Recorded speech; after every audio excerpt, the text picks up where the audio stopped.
ಧನುರಾಶಿಯ ವೀಕ್ಷಕರೆಲ್ಲರಿಗೂ ಸಹ ವಿಠಲ್ ಭಟ್ ಮಾಡುವಂತಹ ನಮಸ್ಕಾರ ಹಾಗೂ ಚಾನಲ್ಗೆ ಸ್ವಾಗತ. ವೀಕ್ಷಕರೇ, ನೀವು ಏನಾದ್ರು ಧನುರಾಶಿಯವರಾಗಿದ್ದು ನಿಮಗೇನಾದರೂ ಈ ಸಾಲ ಬಾಧೆಗಳು ಜಾಸ್ತಿ ಇದ್ದರೆ ಅಥವಾ ನಿಮಗೇನಾದ್ರು ಧನುರಾಶಿಯ ವಿದ್ಯಾರ್ಥಿಗಳಾಗಿ ವಿದ್ಯೆ ವಿಚಾರದಲ್ಲಿ ಸಮಸ್ಯೆ ಇದ್ದರೆ ಅಥವಾ ಈ ಶತ್ರು ಬಾಧೆ, ಮಾಟಮಂತ್ರ, ದೃಷ್ಟಿದೋಷ ಇದೇನಾದ್ರು ಜಾಸ್ತಿ ಇದ್ದರೆ ಅಥವಾ ಉದ್ಯೋಗದ ಸಮಸ್ಯೆಗಳು, ವಿವಾಹದ ಸಮಸ್ಯೆಗಳು, ದಾಂಪತ್ಯದ ಸಮಸ್ಯೆಗಳು ಅಥವಾ ಬಿಸ್ನೆಸ್ ಮಾಡ್ತಾ ಇದ್ದೀರಾ, ಬಿಸ್ನೆಸ್ನ ಸಮಸ್ಯೆಗಳು ಇದೆಲ್ಲ ಜಾಸ್ತಿ ಆಗಿದ್ದರೆ, ಟ್ರಾನ್ಸ್ಫರ್ಗಳು, ಈ ಥರ ದಾಂಪತ್ಯ ಯಾವುದೇ ಸಮಸ್ಯೆ, ನಾನು ಹೇಳಿದಂಥ ಈ ಸಮಸ್ಯೆಗಳು ಇದೆಲ್ಲ ರಿಲೇಟೆಡ್ ಟು 5 ಗ್ರಹಗಳು. ನಿಮ್ಮ ಆರೋಗ್ಯ ಬಾಧೆ ಸಹ ಬಂತು, ಧನುರಾಶಿಯವರಾಗಿ ನಿಮಗೆ ಆರೋಗ್ಯ ಬಾಧೆ ಜಾಸ್ತಿ ಇದ್ದರೆ ಏನೇ ಇದ್ರೂ ನಿಮಗೆ 5 ಗ್ರಹಗಳೊಳಗೆ ಬರುತ್ತೆ. ಈ 5 ಗ್ರಹಗಳು ಯಾವ್ದಾವ್ದಪ್ಪ ಅಂದರೆ ಶುಕ್ರ, ಬುಧ, ಗುರು, ನಿಮ್ಮ ರಾಶಿಯಾಧಿಪತಿ ಗುರು, ರವಿ, ಚಂದ್ರ. ನಿಮಗೆ ರವಿ ಗ್ರಹ ನಿಮಗೆ ಹಾಗೂ ನಿಮ್ಮ ತಂದೆಯವರಿಗೆ ಜಗಳ ಮನಸ್ತಾಪಗಳಿದ್ರೆ, ಪಿತ್ರಾರ್ಜಿತ ಆಸ್ತಿಗೆ ವಿಚಾರದಲ್ಲಿ ನಿಮಗೇನಾದರೂ ಸ್ವಲ್ಪ ಸಮಸ್ಯೆಗಳಾಗಿದ್ದರೆ, ಈ ಥರ ಏನೇ ಆಗಿದ್ರು ಕೂಡ ಈ ರವಿ ಗ್ರಹ, ಹೀಗೆ ಈ 5 ಗ್ರಹಗಳು, ನಾನು ಇಷ್ಟು ತನಕ ಹೇಳಿದ್ರೆ ಸಮಸ್ಯೆಗಳಿದ್ನಲ್ಲ ಅದೆಲ್ಲ ಈ 5 ಗ್ರಹಗಳು ಗವರ್ನ್ ಮಾಡುತ್ತೆ, ಅದೇ ನೋಡ್ಕೊಳತ್ತೆ. ಸೊ ಈ 5 ಗ್ರಹಗಳನ್ನು ಆರಾಧನೆ ಮಾಡ್ಕೊಳ್ಳೋದ್ರ ಮೂಲಕ ಈ ಎಲ್ಲ ಸಮಸ್ಯೆಗಳನ್ನು ಪರಿಹಾರ ಮಾಡ್ಕೊಳ್ಬೋದು. ಸೊ ಯಾವಾಗ ಮಾಡ್ಕೊಂಡ್ರೆ ಪವರ್ಫುಲ್ ಆಗಿ ಪರಿಹಾರ ಸಿಗುತ್ತೆ ನಿಮಗೆ, ಯಾವಾಗ ಧನುರಾಶಿಯವರು ಈ 5 ಗ್ರಹಗಳನ್ನ ಆರಾಧನೆ ಮಾಡ್ಕೊಳ್ಬೇಕು ಅಂತಂದ್ರೆ ಅದಕ್ಕೊಂದು ಪರ್ವಕಾಲ ಬೇಕಲ್ಲ. ವೀಕ್ಷಕರೇ, ನೀವು ಜೂನ್ 6ನೇ ತಾರೀಕಿನ ಗ್ರಹ ಸ್ಥಿತಿಯನ್ನು ನೋಡಬೇಕು.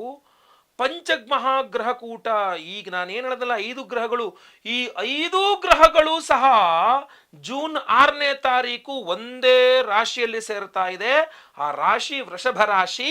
ಧನುರಾಶಿಯವರಿಗೆ ನಿಮ್ಮ ರಾಶಿಗಿಂತ 6ನೇ ರಾಶಿಯಲ್ಲಿ ಪಂಚಗ್ರಹ ಮಹಾಕೂಟವಾಗ್ತಾ ಇದೆ. 5 ಗ್ರಹಗಳು ನಿಮ್ಮ ರಾಶಿಗಿಂತ 6ನೇ ರಾಶಿಯಲ್ಲಿ ಸೇರ್ತಾ ಇದೆ. ಸೊ ನೀವು ಅವತ್ತಿನ ದಿವಸ ನೀವು ಮಾಡುವ ದೇವತಾರಾಧನೆಗಳು ನಿಮ್ಮ ಹಲವಾರು ಸಮಸ್ಯೆಗಳು, ಈಗ ಹೇಳಿದ್ನಲ್ಲ ಈ ಎಲ್ಲ ಸಮಸ್ಯೆಗಳನ್ನು ಪರಿಹಾರ ಮಾಡ್ಕೊಳ್ಬೇಕು ಅಂದರೆ ಆವತ್ತಿನ ದಿವಸ ಲಾಕ್ ಮಾಡ್ಕೋಬೇಕು. ಆವತ್ತಿನ ದಿವಸವೇ ನೀವು ದೇವತಾರಾಧನೆ ಮಾಡಬೇಕು. ಮಾಡ್ಕೊಂಡ್ರೆ ನಿಮ್ಮ ಅಷ್ಟು ಸಮಸ್ಯೆಗಳು ಪರಿಹಾರವಾಗುತ್ತೆ. ನಿಮಗೆ ಪ್ರಧಾನವಾಗಿ 3 ವಿಧದ ಪರಿಹಾರಗಳನ್ನು ಹೇಳ್ತಾನೆ, ಆಯ್ತಲ್ವಾ. ಅದರಲ್ಲಿ ಮೊದಲನೇ ವಿಶೇಷವಾದಂತಹ ಪರಿಹಾರವ ಏನಪ್ಪ ಅಂದರೆ ಪಂಚಧಾನ್ಯಗಳು ಬೇಕು. ಈ 5 ಗ್ರಹಗಳಿಗೆ ಸಂಬಂಧಪಟ್ಟಂಥ ಧಾನ್ಯಗಳು ಬೇಕು. ಏನು KG ಗಟ್ಟಲೆ ಬೇಡ, 100 ಗ್ರಾಮ್, 1-2 ಮುಷ್ಟಿ ಇದ್ರೂ ಸಾಕು. ಒಂದು ತಾಮ್ರದ ಚಂಬು, ಇದನ್ನು ತಂದಿಟ್ಕೊಳ್ಳಿ 5ನೇ ತಾರೀಕೇನೆ. 6ನೇ ತಾರೀಕು ಬೆಳಗ್ಗೆ ಎದ್ದು ನಿಮ್ಮ ಮನೆ, ದೇವ್ರ ಮನೆ ಎಲ್ಲ ಕ್ಲೀನ್ ಮಾಡ್ಕೊಂಡು ಒಂದು ಬಿಳಿ ರಂಗೋಲಿ ಹಾಕಿ ಅದರ ಮೇಲೆ ಬಾಳೆಗೆಲೆ ಇಲ್ವಾ, ನೋ ಪ್ರಾಬ್ಲಮ್, ಪ್ಲೇಟು, ಹಿತ್ತಾಳೆದೋ ತಾಮ್ರದ್ದೋ ಸ್ಟೀಲಿಂದೋ ಯಾವುದೋ ಒಂದು ಪ್ಲೇಟ್ ತುಂಬ ಅಕ್ಕಿ ಮೇಲೆ ಈ ಖಾಲಿ ಕಲಶ ಚಂಬು, ಅದ್ರ ಒಳಗಡೆ ನಾನು ಈಗ ಹೇಳಿದಂಥ ಧಾನ್ಯಗಳನ್ನು ಹಾಕ್ತಾ ಹೋಗಿ. ಮೊದಲು ಸೂರ್ಯಾಗೆ ನಮಃ ಅಂತ ಹೇಳ್ಬಿಟ್ಟು ಗೋಧಿ ಹಾಕಿ, ಚಂದ್ರಾಗೆ ನಮಃ ಭತ್ತ ಹಾಕಿ, ಬುಧಾಗೆ ನಮಃ ಹೆಸರು ಕಾಳು ಹಾಕಿ, ಗುರವೇ ನಮಃ ಕಡಲೆಕಾಳು ಹಾಕಿ, ಶುಕ್ರಾಗೆ ನಮಃ ಅವರೇ ಹಾಕಿ, ಹೀಗೆ ಹೇಳ್ಕೊಂಡು ಆ ಧಾನ್ಯಗಳೆಲ್ಲ ತುಂಬಿಡಿ ಅದು ಕಲಶದಲ್ಲಿ. ತುಂಬಿದ ನಂತರ ಏನು ಮಾಡಬೇಕು, ಅದ್ರ ಮೇಲೆ ವಿಳಿದೆಲೆಗೆ ತೆಂಗಿನಕಾಯಿ ಇಟ್ಟು ಅದನ್ನು ಕಲಶ ಸ್ಥಾಪನೆ ಮಾಡಿ ಅದಕ್ಕೆ ಹೂವು ಇವೆಲ್ಲ ಹಾಕಿ, ಅರ್ಶಿನ ಕುಂಕುಮ ಅಕ್ಷತೆ ಎಲ್ಲ ಹಾಕಿ ಗಂಧ ಹಾಕಿ ಅದನ್ನು ಪೂಜೆ ಮಾಡ್ಬೋದು. ಆಯಿತಾ. ಪೂಜೆಯಲ್ಲಿ ಕಡ್ಡಾಯವಾಗಿ ನೀವು ಈ 5 ಗ್ರಹಗಳ ಅಷ್ಟೋತ್ತರವನ್ನು ಓದ್ಕೋಬೇಕು. ರವಿ ಅಷ್ಟೋತ್ರ, ಚಂದ್ರ ಅಷ್ಟೋತ್ರ, ಗುರು ಅಷ್ಟೋತ್ರ, ಬುಧ ಅಷ್ಟೋತ್ರ, ಶುಕ್ರ ಅಷ್ಟೋತ್ರ. ಈ 5 ಗ್ರಹಗಳ ಅಷ್ಟೋತ್ತರವನ್ನು ಪಠನೆ ಮಾಡಿಕೊಂಡು, ಸ್ತೋತ್ರಗಳನ್ನು ಪಠನೆ ಮಾಡಿಕೊಂಡು, ಪ್ರಾರ್ಥನೆ ಮಾಡಿಕೊಂಡು, ಊದಿನ ಕಡ್ಡಿ ಬೆಳಗಿ ಅದನ್ನು ನೈವೇದ್ಯ ಮಾಡಿ, ಮಹಾಮಂಗಳಾರತಿ ಮಾಡಿ, ಹೂವು ಹಾಕಿ ಪ್ರಾರ್ಥನೆ ಮಾಡ್ಕೊಳ್ಳಿ. ಅವತ್ತಿನ ದಿವಸ ಇಡೀ ಕಲಶ ಅಲ್ಲೇ ಇರಲಿ. 7ನೇ ತಾರೀಕು ಬೆಳಗ್ಗೆದ್ದು ಸ್ನಾನ ಆದಮೇಲೆ ಆ ಕಲಶ ತಗೊಂಡು ಮನೆ ಹತ್ತಿರದಲ್ಲಿರುವ ಯಾವುದಾದ್ರು ಅರಳಿ ಮರದ ಹತ್ರ ಹೋಗಿ ಅದನ್ನು ಸಮರ್ಪಣೆ ಮಾಡಿ. ಆ ಧಾನ್ಯಗಳನ್ನೆಲ್ಲ ಅರಳಿಕಟ್ಟೆನಲ್ಲಿ ಆ ಅರಳಿ ಮರದ ಬುಡದಲ್ಲಿ ಬೇರಿನ ಹತ್ರ ಎಲ್ಲ ಹಾಕ್ಬಿಟ್ಟು ಪ್ರದಕ್ಷಿಣಸ್ಕಾರ ಮಾಡಿಕೊಂಡು ಮನೆಗೆ ಬಂದ್ಬಿಡಿ. ಸೊ ಏನಾಗುತ್ತೆ, ಇದರಿಂದ ನಿಮಗೆ ಆ ಪಂಚಗ್ರಹ ಕೂಟದ ದಿವಸ ನೀವು ಆ ಧಾನ್ಯ ಪೂಜೆಗಳನ್ನು ಮಾಡಿ, ಮರುದಿನ ಅಮಾವಾಸ್ಯೆ ಪರ್ವಕಾಲ ಅವತ್ತಿನ ಪೂಜೆ ಮಾಡಿ, ಮರುದಿನ ಅದನ್ನು ಅಲ್ಲಿ ಅರಳಿಕಟ್ಟಾಗೋದ್ರಿಂದ ನಿಮಗೆ ಸಂಪೂರ್ಣವಾದ ಅನುಗ್ರಹ ಬರುತ್ತೆ. ತುಂಬ ಅದ್ಭುತವಾದ ಪರಿಹಾರ, ದಯವಿಟ್ಟು ಮಾಡಿ, ಬಹಳ ಪವರ್ಫುಲ್ ಆಗಿರ್ತದೆ. ಆಯಿತಾ. ಇದು ನೀವೇ ಮಾಡ್ಕೊಳ್ಬೋದು, ಸಿಂಪಲ್ ಆದ ಮೊದಲನೇ ಪರಿಹಾರ. 2ನೇ ವಿಶೇಷವಾದ ಪರಿಹಾರ, ನಿಮಗೆ ಈ 6ನೇ ಮನೆ ಅಂದ್ರೆ ನೋಡಿ, ಅದು ಈ ಶತ್ರು ಸ್ಥಾನ ಅಥವಾ ಏನೋ ಸಾಲದ ಸ್ಥಾನ ಆಗಿರುತ್ತೆ. ಸೊ ಈ ಶತ್ರು ಬಾಧೆ, ಮಾಟಮಂತ್ರ, ದೃಷ್ಟಿದೋಷ, ಇದೆಲ್ಲ ಪರಿಹಾರ, ನೆಗೆಟಿವ್ ಎನರ್ಜೀಸ್ ಅಂತ ಇದೆಲ್ಲ ಪರಿಹಾರ ಮಾಡ್ಕೊಳ್ಳೋಕೆ ಧನುರಾಶಿಯವರಿಗೆ ಜೂನ್ 6ನೇ ತಾರೀಕು ಪರ್ವಕಾಲ ಆಗಿರುತ್ತೆ. ಅವತ್ತಿನ ದಿವಸ ನೀವು ಮಾಡುವ ಪ್ರಯತ್ನ ಇದೆಯಲ್ಲ, ಇದು ಸಕ್ಸಸ್ ರೇಟ್ ಜಾಸ್ತಿ. ನಿಮಗೆ ಇದನ್ನು ಪರಿಹಾರ ಮಾಡ್ಕೊಳ್ಳೋಕ್ಕೆ ಸಕ್ಸಸ್ ರೇಟ್ ಜಾಸ್ತಿ. ಈ ಹಿಂದಕ್ಕೆ ಮುಂದೆ ಇದಕ್ಕೆ ಇದು ಬಹಳ ಪವರ್ಫುಲ್ ಆಗಿರತಕ್ಕಂಥ ದಿನ ಆಗಿರುತ್ತೆ ನಿಮಗೆ. ಸೊ ಅಮಾವಾಸ್ಯೆ ಪರ್ವಕಾಲದಲ್ಲಿ ಪಂಚಗ್ರಹ ಮಹಾಕೂಟವಿರೋದ್ರಿಂದ ಅದೊಂದು ಅವತ್ತಿನ ರಾತ್ರಿ ಏನು ಮಾಡ್ಬೇಕು ನೀವು, ಅದಕ್ಕೆ ರಾತ್ರಿ ಒಂದು ಪರಿಹಾರ ಹೇಳ್ತೀನಿ. ಅದಕ್ಕೂ 5 ದ್ರವ್ಯಗಳು ಬೇಕು. ಹಾಗೂ ಒಂದು ಕಾಯಿಸಿಪ್ಪೆ ಬೆಂಕಿ ಹಚ್ಚಿಟ್ಕೋಬೇಕು ನೀವು. ಒಂದು 4-5 ಕಾಯಿಸಿಪ್ಪೆ ಬೆಂಕಿ ಮಾಡಿ ಕೆಂಡ ಮಾಡಿ ಇಟ್ಕೋಬೇಕು. ನಿಮಗೆ ಸಮಸ್ಯೆ ಇದ್ದರೆ ನಿಮ್ಮನ್ನೇ ಕೂರಿಸ್ಬೇಕು, ಬೇರೆಯವ್ರು ಮಾಡಬೇಕು. ನಿಮ್ಮ ತಾಯಿ ಹೊರತುಪಡಿಸಿ ಬೇರೆ ಯಾರು ಬೇಕಾದ್ರೂ ಮಾಡ್ಬೋದು. ಕೈಯಲ್ಲಿ ಕಲ್ಲುಪ್ಪು, ಬಿಳಿ ಸಾಸಿವೆ, ಕರಿ ಸಾಸಿವೆ, ಒಣಮೆಣಸು ಎಲ್ಲ ಇಟ್ಕೊಂಡು 3 ಅಥವಾ 6 ಬಾರಿ ನಿಮಗೆ ನಿವಾಳಿಸ್ಬಿಟ್ಟು ಆ ಬೆಂಕಿಯಲ್ಲಿ ಹಾಕ್ಬಿಡ್ಬೇಕು. ಚಟ ಚಟ ಚಟ ಚಟ ಅಂತೆಲ್ಲ ಉರಿದೋಗುತ್ತೆ. ಉರಿದು ಒಂಥರ ಕಪ್ಪು ಕೆಟ್ಟ ವಾಸನೆ ಎಲ್ಲ ಬರುತ್ತೆ. ಯಾಕೆ ಅಂತಂದ್ರೆ ಅದು ಇರೋ ನೆಗೆಟಿವ್ ಎನರ್ಜಿ ಹೋಗಬೇಕು. ಆ ಕಪ್ಪಿರುತ್ತೆ, ಸ್ವಲ್ಪ ಕಪ್ಪು ಬೂದಿ ಆಗುತ್ತಲ್ಲ, ಆ ಬೂದಿನ ತಗೊಂಡು ಬಲಗಾಲಿನ ಅಂಗಾಲಿಗೆ ಒಂದು ಸ್ವಲ್ಪ ಹಚ್ಕೋಬೇಕು. ಬಲಗೈ ಅಂಗೈಗೂ ಒಂಚೂರು ಹಚ್ಕೋಬೇಕು. ಬಲಗಡೆ ಹುಬ್ಬಿನ ಮೇಲ್ಭಾಗದಲ್ಲಿ ಒಂಚೂರು ಹಚ್ಕೋಬೇಕು. 3 ಭಾಗ ಹಚ್ಕೋಬೇಕು. ಲಿಂಬೆಹಣ್ಣು ಇರುತ್ತೆ, ಆ ಲಿಂಬೆಹಣ್ಣು ಮತ್ತೆ 3, 6 ಅಥವಾ 9 ಬಾರಿ ನಿಮಗೆ ನಿವಾಳಿಸ್ಬಿಟ್ಟು clockwise anticlockwise ಅಪ್ರದಕ್ಷಿಣಾಕಾರವಾಗಿ ಹೋಗಿಸ್ಬಿಟ್ಟು ಎಡಗಾಲಿನ ಯಾರು ನಿವಾಳಿಸ್ತಾರಲ್ಲ ನಿಮಗೆ, ಅವರ ಎಡಗಾಲಿನ ಕೆಳಗೆ ಹಾಕಿ ಎಡಗಾಲಿ ಇಮ್ಮಡಿ ಹಾಕಿ ತುಳಿದ್ಬಿಡ್ಬೇಕು. ರಸ ಎಲ್ಲ ಹೊರಗೋಗಿ ಅಪ್ಪಚ್ಚಿ ಆಗುತ್ತೆ. ಅದನ್ನು ಮತ್ತೆ ಕೈಗೆ ಎತ್ಕೊಂಡು 2 ಭಾಗ ಮಾಡಬೇಕು. ಹಿಂಗೆ ಬಿಸಾಕಿದ್ರೆ ಆಯ್ತು. ಇದು ಈ ಕಡೆ, ಇದು ಈ ಕಡೆ, ಆಯಿತಾ? ನೀವು ಕಾಲು ತೊಳ್ಕೊಂಡು ಮನೆ ಒಳಗೆ ಹೋದ್ರೆ ಆಯಿತು. ಸೊ ಇಷ್ಟು ಸಿಂಪಲ್ ಆಗಿರತಕ್ಕಂಥ ಪರಿಹಾರ ಎಲ್ಲ ಮಾಟವಂತ್ರ ದೋಷ ಶತ್ರುಬಾಧೆಲ್ಲ ಪರಿಹಾರಕ್ಕೆ. ಯಾಕೆಂದರೆ 6ನೇ ಮನೆಯಲ್ಲಿಗೆ ಇರತಕ್ಕಂತಹ ಪಂಚಗ್ರಹ ಮಹಾಕೂಟ ಅಂದಾಗ ಇನ್ನೂ ಪವರ್ಫುಲ್ಲಾಗಿ ಆ ಗ್ರಹಗಳಿಗೆ ವಿಶೇಷವಾದ ಆರಾಧನೆಗಳನ್ನು ಮಾಡಿಕೊಂಡ್ರೂ ಸಹ ಹಾಗೂ ವಿಶೇಷವಾದ ಪರಿಹಾರಗಳು ಆವತ್ತಿನ ದಿವಸ ಪವರ್ಫುಲ್ ಆದ್ದರಿಂದ ಧನುರಾಶಿಯವರ ಹೆಸರಲ್ಲ ವಿಶೇಷವಾದ ಪರಿಹಾರಗಳಾಗಬೇಕು. ಅದೇನಾ 3ನೇ ವಿಶೇಷವಾದಂತಹ ಪರಿಹಾರ ಅಂದರೆ, 3ನೇಯ ಅದ್ಭುತವಾದಂತಹ ಪರಿಹಾರ ಇದು ನೀವು ಮಾಡ್ತಕ್ಕಂಥದ್ದಲ್ಲ, ನಾನು ಮಾಡ್ತಕ್ಕಂಥದ್ದು, ನಾವು ಮಾಡ್ತಾ ಇರ್ತಕ್ಕಂಥದ್ದು. ಯಾಕೆ ಅಂದರೆ ನಾನು ಆಗಲೇ ಹೇಳ್ದಲ್ಲ ನಿಮಗೆ, ಇದು ಗ್ರಹಣದ ಗ್ರಹಣ ಥರ ಬಹಳ ಅಪರೂಪಕ್ಕೆ ಬರ್ತಕ್ಕಂಥ ಒಂದು ಸುಯೋಗ. ಪಂಚಗ್ರಹ ಮಹಾಕೂಟ ಅಂತಂದ್ರೆ 5 ಗ್ರಹಗಳು ಒಂದೇ ರಾಶಿಯಲ್ಲಿರ್ತದೆ. ಅದರಲ್ಲಿ ಒಂದು ಸ್ವಸ್ಥಾನ, ಒಂದು ಪರಮೋಚ್ಚ ಸ್ಥಿತಿಯಲ್ಲಿದೆ ಅಂತಂದಾಗ ಇಂಥ ಅದ್ಭುತವಾದಂಥ ಅವಕಾಶ ಮತ್ತೆ ಮತ್ತೆ ಬರಲ್ಲ. ಸೊ ಬಂದಾಗ ನಾವು ಅದನ್ನು ಬಳಸ್ಕೊಂಬಿಡ್ಬೇಕು.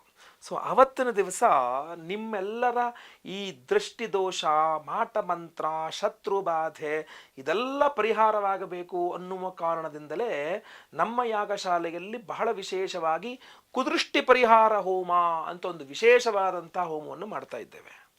ಅದು ಸೂಕ್ಷ್ಮವಾದಂತಹ ಸಮಯ. 6ನೇ ತಾರೀಕು ಬಹಳ ಸೂಕ್ಷ್ಮವಾದಂತಹ ಸಮಯ. ಅವತ್ತಿನ ದಿವಸ ನಿಮ್ಮ ಶರೀರ ಏನಿದೆಯಲ್ಲ, ನಿಮ್ಮ ಶರೀರದ ಸೂಕ್ಷ್ಮ ಶರೀರ ಅಂತ ಇರುತ್ತೆ. ಈ ಬಾಡಿ ಮೇಲೆ ಮತ್ತೆ ಪುನಃ ಇನ್ನೂ ಸೂಕ್ಷ್ಮ ಶರೀರ ಇರುತ್ತೆ, ಆರಾ ಅಂತ ಕರೀತಾರೆ ಇಂಗ್ಲೀಷಲ್ಲಿ. ಸೊ ಅದೆಲ್ಲ ಫುಲ್ ಆಕ್ಟಿವೇಟ್ ಆಗ್ತಕ್ಕಂಥ ಬಹಳ ಅದ್ಭುತವಾದಂಥ ಸಮಯ. ನಿಮ್ಮ ಏನು ನೆಗೆಟಿವ್ ಇದ್ರೂ ತೆಗೆದು ಬಿಡ್ಬೋದು, ಏನು ದೃಷ್ಟಿ ದೋಷ ಏನಿದ್ರು ಕೂಡ ಅದನ್ನು ತೆಗೆದು ಬಿಡ್ಬೋದು, ಆಯಿತಾ?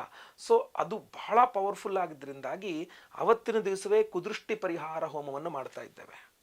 ಸ್ವಪ್ನೇಶ್ವರಿ ಹೋಮ ಅಂತ ಒಂದು ವಿಶೇಷವಾದಂಥ ಹೋಮವನ್ನು ಮಾಡ್ತಾ ಇದ್ದೇವೆ. ಎಲ್ಲ ಈ ಕೆಟ್ಟ ಕನಸು ಬೀಳೋದು, ಬೆಚ್ಚಿ ಬೀಳತಕ್ಕಂಥದ್ದು, ಏನೋ ನಿಮಗೆ ಈ ಹೆದ್ರು ಬೆವರು ನಗದೋಗ್ದು ಯಾರೋ ಕುದಿಗೆ ಹೆಚ್ಚಿದಂಗೆ ಆಗ್ತಿದೆ ಗುರುಳೆ ರಾತ್ರಿ ಮಲ್ಕೊಂಡಂಗೆ ಅಂತೆಲ್ಲ ಬಹಳಷ್ಟು ಜನ ಹೇಳ್ತಾ ಇರ್ತಾರೆ. ಸೊ ಅಂಥದ್ದು ಏನೇ ಸಮಸ್ಯೆಗಳಿದ್ರೂ ಸಹ ಪರಿಹಾರವಾಗಬೇಕು. ಕೆಟ್ಟ ಕನಸುಗಳು ಪರಿಹಾರವಾಗಿ ಒಳ್ಳೊಳ್ಳೆ ಕನಸುಗಳು ನಿಮಗೆ ಸತ್ಯವಾಗಬೇಕು. ನಿಮಗೆ ಆ ಥರ ಸ್ವಪ್ನೇಶ್ವರಿ ಹೋಮ ಅಂತ ಪ್ರಪ್ರಥಮ ಬಾರಿ ನಮ್ಮ ಯಾಗಶಾಲೆ ಮಾಡ್ತಾ ಇದ್ದೀವಿ. ಸ್ವಪ್ನೇಶ್ವರಿ ಹೋಮವನ್ನು ಬಹಳ ಪವರ್ಫುಲ್ ಆಗಿರತಕ್ಕಂಥ ಹೋಮ ಅದು. ಸೊ ಅದನ್ನು ಮಾಡ್ತಾ ಇದ್ದೇವೆ.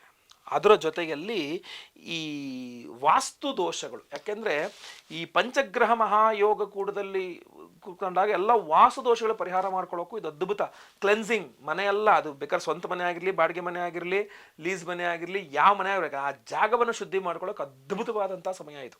ಸೊ ಆದ್ದರಿಂದ ಮಹಾ ವಾಸ್ತು ಶಾಂತಿ ಹೋಮವನ್ನು ಮಾಡ್ತಾ ಇದ್ದೇವೆ. ಆಮೇಲೆ ಈ ಪಂಚಗ್ರಹಗಳಿದೆಯಲ್ಲ, 5 ಗ್ರಹಗಳಿದಾರಲ್ಲ, ಆ 5 ಗ್ರಹಗಳಿಗೂ ಹೋಮವನ್ನು ಮಾಡ್ತಾ ಇದ್ದೇವೆ. ಹಾಗೂ ಅವಿವಾಹಿತರಿಗೆ ವಿವಾಹ ಸಿದ್ಧಿ ಆಗಬೇಕು, ವಿವಾಹಿತರಿಗೆ ಅನ್ಯೋನ್ಯ ಸುಖ ದಾಂಪತ್ಯ ಜೀವನ ಸಿಗಬೇಕು ಅಂತ ಸ್ವಯಂವರ ಪಾರ್ವತಿ ಹೋಮವನ್ನು ಮಾಡ್ತಾ ಇದ್ದೇವೆ. ಗುರು ಶಾಂತಿ, ಶನಿ ಶಾಂತಿ, ಮಹಾ ನವಗ್ರಹ ಶಾಂತಿ ಹೋಮಗಳು, ಈ ಪಂಚಗ್ರಹ ಮಹಾಕೂಟದ ವಿಶೇಷವಾದ ಗ್ರಹಗಳ ಹೋಮಗಳೆಲ್ಲ ಆಗ್ತದೆ. ಹಾಗೂ ಪ್ರಸಾದ ಸ್ವರೂಪವಾಗಿ ಒಂದು ವಿಶೇಷವಾದಂತಹ ಪ್ರಸಾದವನ್ನು ಕೊಡ್ತಾ ಇದ್ದೇವೆ. ವಿಶೇಷವಾದಂತಹ ಪ್ರಸಾದ ಸ್ವರೂಪದ ನಿಮಗೆ ಈ ಕೃಷ್ಣ ಕೀಲಕ ರತ್ನವನ್ನು ಕೊಡ್ತಾ ಇದ್ದೇವೆ. ಪಂಚಗ್ರಹ ಮಹಾಕೂಟದ ಒಂದು ಸಂದರ್ಭದಲ್ಲಿ ನಮ್ಮ ಯಾಗಶಾಲೆಯಲ್ಲಿ ಈ ಕೃಷ್ಣ ಕೀಲಕ ಅನ್ನುವಂಥ ಒಂದು ವಿಶೇಷವಾದ ರತ್ನವನ್ನು ಕುದೃಷ್ಟಿ ಪರಿಹಾರ ಹೋಮ, ಸ್ವಪ್ನೇಶ್ವರಿ ಹೋಮ, ವಾಸ್ತು ಹೋಮ, ಸ್ವಯಂವರ ಪಾರ್ವತಿ ಹೋಮ, ಗುರುಶಾಂತಿ ಶನಿಶಾಂತಿ ಸಹಿತ ಮಹಾನವಗ್ರಹ ಶಾಂತಿ ಹೋಮ, ಈ ಪಂಚಗ್ರಹಗಳ ಒಂದು ಏನು ಕೂಟದ ಎಲ್ಲ ಗ್ರಹಗಳ ಹೋಮವನ್ನು ಮಾಡಿ ನಿಮಗೆ ಈ ಒಂದು ಕೃಷ್ಣ ಕೀಲಕ ರತ್ನವನ್ನು ಅದರಲ್ಲಿ ಎನರ್ಜೈಸ್ ಮಾಡ್ತಾ ಇದ್ದೇವೆ. ಎನರ್ಜೈಸ್ ಮಾಡಿ ನಾವು ನಿಮಗೆ ಇದನ್ನು ಕಳಿಸ್ಕೊಡ್ತೇವೆ. ಒಂದು ನೆನಪಿಟ್ಕೊಳ್ಬೇಕಿದು ಏನಪ್ಪ ಅಂತಂದರೆ, ಇದೊಂದು ವಿಶೇಷವಾದಂಥ ಸಂದರ್ಭದಲ್ಲಿ ಎನರ್ಜೈಸ್ ಮಾಡಿ ನಿಮಗೆ ಕೊಡ್ತಾ ಇರತಕ್ಕಂಥದ್ದು. ಇದನ್ನು ನೀವು ಒಮ್ಮೆ ಬಳಸಿದ್ರೆ ನೀವೇ ಬಳಸಬೇಕು, ಬೇರೆಯವ್ರು ಬಳಸಂಗಿಲ್ಲ. ಬಳಸೋದು ಹೆಂಗೆ ಗುರುಗಳ, ಇದೇನು ಕುತ್ತಿಗೆಲ್ಲಿ ನೇತಾಕೋಬೇಕಾ ಇದನ್ನು ಅಂತ? ಹಾಗೆಲ್ಲ ಅವಶ್ಯಕತೆ ಇಲ್ಲ.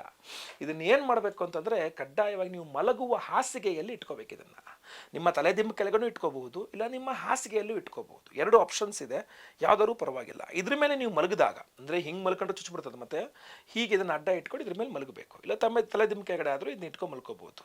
ನಿಮ್ಮ ನೆಗೆಟಿವ್ ಆರಾ ಏನಿದೆ, ನಿಮ್ಮ ಶರೀರದಲ್ಲಿರುವಂತಹ ಒಂದು ಎಂತ ಹೇಳ್ತೀವಿ, ನಿಮಗೆ ದೃಷ್ಟಿ ಇದರಿಂದ ಬರ್ತಕ್ಕಂಥದ್ದು ಇರುತ್ತಲ್ಲ, ಆ ಒಂದು ಶಕ್ತಿಯನ್ನು, ಕೆಟ್ಟ ಶಕ್ತಿಯನ್ನು ನಿವಾರಣೆ ಮಾಡ್ತಕ್ಕಂಥ ಆರಾ ಕ್ಲೆನ್ಸಿಂಗ್ ಅಂತ, ನಿಮ್ಮ ಇಡೀ ಸೂಕ್ಷ್ಮ ಶರೀರದ ಶುದ್ಧೀಕರಣವನ್ನು ಮಾಡ್ತಕ್ಕಂಥ ಶಕ್ತಿ ಈ ಒಂದು ರತ್ನಕ್ಕಿದೆ, ಈ ಕೃಷ್ಣಕೀಲಕ ರತ್ನಕ್ಕಿದೆ. ಇದನ್ನು ನಾವು ಇಷ್ಟೆಲ್ಲ ಹೋಮ್ ಎನರ್ಜೈಸ್ ಮಾಡಿ ನಿಮಗೆ ಕಳಿಸ್ಕೊಡ್ತಕ್ಕಂಥದ್ದು. ಯಾವತ್ತು ಎನರ್ಜೈಸ್ ಮಾಡ್ತಾ ಇದ್ದೇವೆ? ಪಂಚಗ್ರಹ ಮಹಾಕೂಟ ಇರತಕ್ಕಂಥ 5 ಗ್ರಹಗಳು ಒಂದೇ ರಾಶಿಯಲ್ಲಿರ್ತಕ್ಕಂಥ ಅಮಾವಾಸ್ಯೆಯ ಪರ್ವಕಾಲದ ದಿವಸ ನಾವು ಈ ಕೃಷ್ಣಕೀಲಕ ರತ್ನವನ್ನು ಎನರ್ಜೈಸ್ ಮಾಡ್ತಾ ಇದ್ದೇವೆ. ಇದನ್ನು ನೀವು ಅರ್ಥ ಮಾಡ್ಕೊಳ್ಬೇಕು. ಇಂತಹ ಸಮಯ ಮತ್ತೆ ಬರೋದು ಯಾವಾಗೂ ಗೊತ್ತಿಲ್ಲ. ಅವತ್ತಿನ ದಿವಸ ಮತ್ತೆ ಇದೇ ರೀತಿಯಾದಂತಹ ದ್ರವ್ಯವನ್ನು ನಾವು ಎನರ್ಜೈಸ್ ಮಾಡ್ತೀವ ಅನ್ನೋಂಥದ್ದು ಪ್ರಶ್ನೆ, ದೊಡ್ಡ ಪ್ರಶ್ನೆ. ಸೊ ಆದ್ದರಿಂದ ಸದ್ಯದಲ್ಲಿಲ್ಲ. ಸೊ ಆದ್ದರಿಂದ ದಯವಿಟ್ಟು ಇಂಥ ಸಂದರ್ಭವನ್ನು ಮಿಸ್ ಮಾಡ್ಕೊಳ್ಬೇಡಿ. ನಿಮ್ಮ ಹೆಸರು, ಗೋತ್ರ ಗೊತ್ತಿದ್ರೆ ಗೋತ್ರ, ನಕ್ಷತ್ರ ಗೊತ್ತಿದ್ರೆ ನಕ್ಷತ್ರ, ನಿಮ್ಮ ರಾಶಿ, ನಿಮ್ಮ ವಿಳಾಸ ಸ್ಕ್ರೀನ್ ಕಾಣ್ತಾ ಇರ್ತಕ್ಕಂಥ ನಂಬರ್ಗೆ ಬೇಗ ವಾಟ್ಸಪ್ ಮಾಡ್ಕೊಳ್ಳಿ. ಅವತ್ತಿನ ದಿವಸ ಜೂನ್ 6ನೇ ತಾರೀಕು ಬೆಳಗ್ಗೆ ಲೈವಲ್ಲಿ ನಾನೇ ನಿಮ್ಮೆಲ್ಲರ ಹೆಸರು ಸಂಕಲ್ಪ ಮಾಡ್ತೇನೆ. ನಿಮ್ಗೆಲ್ಲರಿಗೂ ಸಂಕಲ್ಪವನ್ನು ಹೇಳ್ಕೊಡ್ತೇನೆ. ಸಾಧ್ಯ ಬೆಳಗ್ಗೆ ಲೈವಲ್ಲಿ ನೀವು ಸಂಕಲ್ಪ ಹೇಳ್ಕೊಳ್ಳಿ. ಬೆಳಗ್ಗೆ 10:30ಯಿಂದ ಹೋಮ ಪ್ರಾರಂಭವಾಗ್ತದೆ. ಎಲ್ಲ ಹೋಮಗಳನ್ನು ಲೈವ್ ನೋಡ್ತೀರಾ ನೀವು. ನಿಮ್ಮ ಈ ಎಲ್ಲ ಹೋಮಗಳಲ್ಲೂ ಸಹ ನಿಮ್ಮ ಹೆಸರಲ್ಲಿ ಸಂಕಲ್ಪ ಮಾಡಿ ವಿಶೇಷವಾಗಿ ಎಲ್ಲ ಹೋಮಗಳಲ್ಲಿ ಎನರ್ಜೈಸ್ ಮಾಡಿ ನಿಮಗೆ ಕಳಿಸ್ಕೊಡ್ತೇವೆ. ಈ ಎಲ್ಲ ಹೋಮಗಳ ಭಸ್ಮ, ಕುಂಕುಮಾರ್ಚನೆ, ಕುಂಕುಮ ಪ್ರಸಾದವನ್ನು ಡೈಲಿ ಹಣೆಗೆ ಹಚ್ಕೊಳ್ಳಿ. ಹಾಗೂ ಈ ಕೃಷ್ಣಕೀಲಕ ರತ್ನ ಏನಿದೆ ಇದ್ರ ಮೇಲೆ ದಯವಿಟ್ಟು ಮಲ್ಕೊಳ್ಳಿ, ನಿಮ್ಮ ಹಾಸಿಗೆಲಿ ಇಟ್ಕೊಂಡು ಮಲ್ಕೊಳ್ಳಿ. ನೆನ್ಪಿಟ್ಕೊಳ್ತಕ್ಕಂಥದ್ದು ಅಂದರೆ, ಒಮ್ಮೆ ನೀವು ಇದ್ರ ಮೇಲೆ ಬಳಸಲಿಕ್ಕೆ ಆರಂಭ ಮಾಡಿದ್ರಿ, ಇದನ್ನು ನೀವು ಬಳಸ್ತಾ ಇದ್ದೀರಾ ಅಂತ ಆದರೆ ದಯವಿಟ್ಟು ಇದನ್ನು ಇನ್ನೊಬ್ರಿಗೆ ಕೊಡೋಂಗಿಲ್ಲ. ಅಂದರೆ ನನ್ನ ಮಗನೇ ಕೊಟ್ಬಿಡೋಣ, ನಮ್ಮ ಯಜಮಾನ್ರು, ನನ್ನ ಹೆಂಡತಿ, ನಮ್ಮ ಅಕ್ಕ, ನಮ್ಮ ಅಣ್ಣ, ನಮ್ಮ ತಂಗಿ, ನನ್ನ ತಮ್ಮ, ನಮ್ಮಪ್ಪ, ನಮ್ಮಮ್ಮ ಅಂದ್ಕೊಂಡು ಒಬ್ಬರು ಬಳಸಿದ್ನ ಇನ್ನೊಬ್ರಿಗೆ ಕೊಡೋಂಗಿಲ್ಲ. ಅಂದರೆ ಆರಾ ಡಿಫ್ರೆನ್ಸ್ ಆಗಿಬಿಡುತ್ತೆ. ನಿಮ್ಮ ಆರಾಗೆ ಆ ಆರಾಗೆ ತುಂಬ ವ್ಯತ್ಯಾಸ ಬಂದ್ಬಿಡುತ್ತೆ. ಆದ್ದರಿಂದ ಇದು ನಿಮಗೆ ಸಮಸ್ಯೆಯನ್ನು ಕೊಡ್ತದೆ. ಸೊ ಆದ್ದರಿಂದ ಇದನ್ನು ದಯವಿಟ್ಟು ಬೇರೆಯವ್ರಿಗೆ ಕೊಡಬೇಡಿ. ಒಮ್ಮೆ ನಿಮ್ಮ ಹೆಸರು ಸಂಕಲ್ಪ ನೀವು ಬಳಸಿದ್ರೆ ನೀವೇ ಬಳಸಬೇಕು ಇದನ್ನು, ಅಲ್ವಾ? ಈ ಕೆಟ್ಟ ಕೆಟ್ಟ ಕನಸುಗಳು ಬೀಳೋದಿದ್ರಿಗೂ ಸಹ ಪರಿಹಾರವಾಗುತ್ತೆ. ಈ ದೃಷ್ಟಿ, ತುಂಬ ದೃಷ್ಟಿ, ಚಕ್ಷುಷೋ ಹೇತೆ, ಮನಸ್ಸೋ ಹೇತೆ, ವಾಚೋ ಹೇತೆ, ಬ್ರಹ್ಮಣೋ ಹೇತೆ. ಕೆಲವರು ನಿಮ್ಮನ್ನು ನೋಡಿದಾಗ ನಿಮಗೆ ದೃಷ್ಟಿ ಆಗುತ್ತೆ. ಕೆಲವರು ನಿಮ್ಮ ಬಗ್ಗೆ ಮಾತಾಡಿ ನಿಮಗೊಂದಿಷ್ಟು ದೃಷ್ಟಿ ಮಾಡಾಕ್ತಾರೆ. ಕೆಲವರು ಮಾಟ ಮಂತ್ರ ಮಾಡಿಸಿ ಹಾಕ್ತಾರೆ. ಕೆಲವರು ಮನಸ್ಸಲ್ಲೇ ಕೊರಗಿ ನಿಮಗೊಂದು ದೃಷ್ಟಿ ಮಾಡಾಕ್ತಾರೆ. ಸೊ ದುಶ್ಮನ್ ಕಹ ಅಂದರೆ ಊರು ತುಂಬ ಹೇ ಅಂತ. ನಾವು ವ್ಯಕ್ತಿಯನ್ನು ಹಿಡ್ಕೋಬೋದು, ವ್ಯಕ್ತಿಯ ಮನಸ್ಸನ್ನು ಹಿಡ್ಕೊಳಕ್ಕಾಗಲ್ಲ, ಆಯ್ತಲ್ವಾ? ಸೊ ಆದ್ದರಿಂದ ಪ್ರತಿಯೊಬ್ಬ ವ್ಯಕ್ತಿಯ ಹ್ಯೂಮನ್ ನೇಚರ್ ಏನು ಅಂತಂದರೆ, ಎಲ್ಲರೂ ಚೆನ್ನಾಗಿರ್ಬೇಕು, ಬಟ್ ನನ್ನಷ್ಟಲ್ಲ ಅನ್ನೋ ಥರದ್ದು. ಸೊ ಯಾರೇ ಇರಲಿ, ನಿಮ್ಮ ಒಳಿತನ ಬಯಸೋರು ಕೂಡ ಹೆಂಗೆ ಬಯಸ್ತಾರೆ ಅಂದರೆ, ನೀನು ಚೆನ್ನಾಗಿರಪ್ಪ, ನನ್ನಷ್ಟು ಚೆನ್ನಾಗಿರೋದು ಬೇಡ ಅಂತ. ನನಗಿನ್ನ ಚೆನ್ನಾಗಿದೆ ಅಂದರೆ ನೀನು ಎಂಥವೇ ಆಗಿರೋ, ಎಷ್ಟೇ ಬೇಕೋನೇ ಆಗಿರೋ, ನಿನ್ನ ಬಗ್ಗೆ ದೃಷ್ಟಿ ಆಗಿಬಿಡುತ್ತೆ. ಸೊ ಅದರಿಂದ ಹ್ಯೂಮನ್ ನೇಚರ್ ಅದು. ಸೊ ಅದರಿಂದ ಆ ಹ್ಯೂಮನ್ ನೇಚರ್ ಆಗಿರತಕ್ಕಂಥ ಹೊಟ್ಟೆ ಉರಿ, ದೃಷ್ಟಿ ಸ್ವರೂಪದಲ್ಲಿ ಹೊಟ್ಟೆ ಕಿಚ್ಚು ಇದೆಲ್ಲ, ಅದು ದೃಷ್ಟಿ ಸ್ವರೂಪದಲ್ಲಿ ನಿಮ್ಮ ಮೇಲೆ ಬಿದ್ದಾಗ ನಿಮಗೆ ಸಮಸ್ಯೆ ಆಗುತ್ತೆ. ಸೊ ಈ ಕೃಷ್ಣಕೀಲಕ ರತ್ನವನ್ನು ಡೈಲಿ ನೀವು ನಿಮ್ಮ ಹಾಸಿಗೆಲಿ ಇಟ್ಕೊಂಡು ಮಲ್ಕೊಂಡಾಗ ಏನಾಗುತ್ತೆ, ನೀವು ಹೊರಗಡೆಯಿಂದ ಏನೇನು ನೆಗೆಟಿವ್ ಎನರ್ಜೀಸ್ ಜೊತೆಗೆ ಡೈಲಿ ಬರ್ತಾ ಇರ್ತೀರಾ. ನೀವು ರಾತ್ರಿ ಮಲ್ಕೊಂಡಿರ್ತೀರ, ಬೆಳಗ್ಗೆ ಎಷ್ಟಲ್ಲಿ ಕ್ಲೆನ್ಸಿಂಗ್ ಆಗಿರುತ್ತೆ, ಹೊರ ಕ್ಲೆನ್ಸಿಂಗ್ ಆಗಿರುತ್ತೆ. ಬೆಳಗ್ಗೆ ಎದ್ದು ಮತ್ತೆ ಫ್ರೆಶ್ ಆಗಿ ಹೋಗ್ತೀರಾ, ಮತ್ತೆ ರಾತ್ರಿ ಬಂದು ಮಲ್ಕೊತೀರಾ ಇದ್ರ ಮೇಲೇ, ಮತ್ತೆ ಬೆಳಗ್ಗೆ ಎದ್ದು ಫ್ರೆಶ್ ಆಗಿ ಹೋಗ್ತೀರಾ. ಸೊ ಈ ವಿಚಾರವನ್ನು ನೀವು ಅರ್ಥ ಮಾಡ್ಕೊಳ್ಬೇಕು. ಅರ್ಥ ಆಯ್ತಲ್ವಾ? ಸೊ ನೀವು ಬಳಸಿದ್ನ ದಯವಿಟ್ಟು ಇನ್ನೊಬ್ಬರಿಗೆ ಕೊಡಬೇಡಿ. ಅವ್ರಿಗೆ ಬೇರೆ ಇನ್ನೊಂದು ಬೇಕಾದ್ರೆ ತರಿಸ್ಕೊಳ್ಳೋಕೆ ಹೇಳಿ, ಮೊದಲೇ ಸಂಕಲ್ಪ ಸೇವೆಗೆ ಹೆಸರು ಕೊಟ್ಕೊಂಡು ತರಿಸ್ಕೊಳ್ಳೋಕೆ ಹೇಳಿ. ಬಟ್ ದಯವಿಟ್ಟು ನೀವು ಬಳಸಿದ್ದು ಇನ್ನೊಬ್ರಿಗೆ ಕೊಡಿಸ್ಬೇಕು, ಅಷ್ಟೇ, ಜಸ್ಟ್ ಸಾಕು. ಇಷ್ಟು ಮಾಡ್ಕೊಂಡು ಹೋದರೂ ಸಾಕು. ಈ ನೆಗೆಟಿವ್ ಎನರ್ಜಿ ಇದಾಗುತ್ತೆ. ಹಾಗೂ ಈ ಜೂನ್ 6ನೇ ತಾರೀಕು ಪರ್ವಕಾಲದ ಒಂದು ಸಂಪೂರ್ಣ ಫಲವನ್ನು ಈಸಿಯಾಗಿ ತಗೊಂಡಂಗೆ ಆಗುತ್ತೆ. ಯಾವ್ಯಾವ ಗ್ರಹಕ್ಕೆ ನಾವು ಪೂಜೆ ನಿಮ್ಗೆ ಹೇಳ್ತಾ ಇದ್ದೀನೋ ಅಷ್ಟು ಧಾನ್ಯಗಳಿಟ್ಕೊಂಡು ಅದು ಮಾಡ್ಕೊಳ್ಳೋಕೆ ಕಷ್ಟ ಆಗುತ್ತೆ ಗುರುಗಳೇ. ಏನು ಏನೋ ಅವಶ್ಯಕತೆ. ನಾವು ಆ ಗ್ರಹಗಳಿಗೆ ಹೋಮವನ್ನೇ ಮಾಡ್ತಾ ಇದ್ದೇವೆ. ನೀವು ಬರೀ ಪೂಜೆ ಮಾಡೋದಷ್ಟು ನಾವು ಹೋಮವನ್ನೇ ಪವರ್ಫುಲ್ಲಾಗಿ ಹೋಮವನ್ನೇ ಮಾಡ್ತಾ ಇದ್ದೇವೆ. ಸೊ ಅದರಿಂದ ಅದೆಲ್ಲದರ ಎನರ್ಜೈಸ್ ಆಗಿ ಒಂದು ಪ್ರಸಾದ ನಿಮಗೆ ಕೊಡ್ತಾ ಇದ್ದೇವೆ. ಜಸ್ಟ್ ಇದನ್ನು ನೀವು ತಲೆದಿಂಬಡಿ ಇಟ್ಕೊಂಡು ಮಲ್ಕೊಂಡ್ರೆ ಸಾಕು. ಇಷ್ಟು ಸಿಂಪಲಾಗಿ ಮಾಡ್ಕೊಂಡ್ರೆ ಸಾಕು. ಸೊ ಅದರಿಂದ ದಯವಿಟ್ಟು ನಿಮ್ಮ ಹೆಸರು, ಗೋತ್ರ, ನಕ್ಷತ್ರ, ರಾಶಿ, ವಿಳಾಸ ಎಲ್ಲೋದು ಏನು ಗೊತ್ತಿದೆ ಅದು ನಿಮ್ಮ ಸ್ಕ್ರೀನ್ ಮೇಲೆ ಇರ್ತಕ್ಕಂಥ ನಂಬರ್ಗೆ ಬೇಗ ದಯವಿಟ್ಟು ವಾಟ್ಸಪ್ ಮಾಡ್ಕೊಳ್ಳಿ. ವಿಡಿಯೋ ಇಷ್ಟ ಆದರೆ ದಯವಿಟ್ಟು ಲೈಕ್ ಮಾಡ್ಲಿಕ್ಕೆ ಮರಿಬೇಡಿ. ಮರಿಬೇಡಿ. ವಾಟ್ಸಪ್, ಫೇಸ್ಬುಕ್, ಮೆಸೆಂಜರ್, ಟೆಲಿಗ್ರಾಮ್ ಎಲ್ಲ ಕಡೆ ಸಾಮಾಜಿಕ ಜಾಲತಾಣಗಳಲ್ಲಿ ವಿಡಿಯೋನ ಶೇರ್ ಮಾಡ್ಲಿಕ್ಕೆ ಮರಿಬೇಡಿ. ನೀವು ಸಬ್ಸ್ಕ್ರೈಬ್ ಮಾಡ್ಕೊಳ್ಳಿ ಅಂದರೆ ಕೆಳಗಡೆ ಸಬ್ಸ್ಕ್ರೈಬ್ ಅಂತ ಬರುತ್ತೆ, ಸಬ್ಸ್ಕ್ರೈಬ್ ಮಾಡ್ಕೊಳ್ಳಿ. ಬೆಲ್ ಬಟನ್ ಬರುತ್ತೆ, ಬೆಲ್ ಬಟನ್ ಕ್ಲಿಕ್ ಮಾಡಿ ಆಲ್ ಅಂತ ಮಾಡ್ಲಿಕ್ಕೆ ದಯವಿಟ್ಟು ಮರಿಬೇಡಿ. ಮುಂದಿನದಲ್ಲಿ ಮತ್ತೆ ಪುನಃ ಸಿಗ್ತೇನೆ. ಎಲ್ಲರಿಗೂ ಸಹ ಒಳ್ಳೆಯದಾಗಲಿ. ಲೋಕ ಸಮಸ್ತ ಸುಖಿನೋ ಭವಂತು. ನಾರಾಯಣ ನಾರಾಯಣ ನಾರಾಯಣ.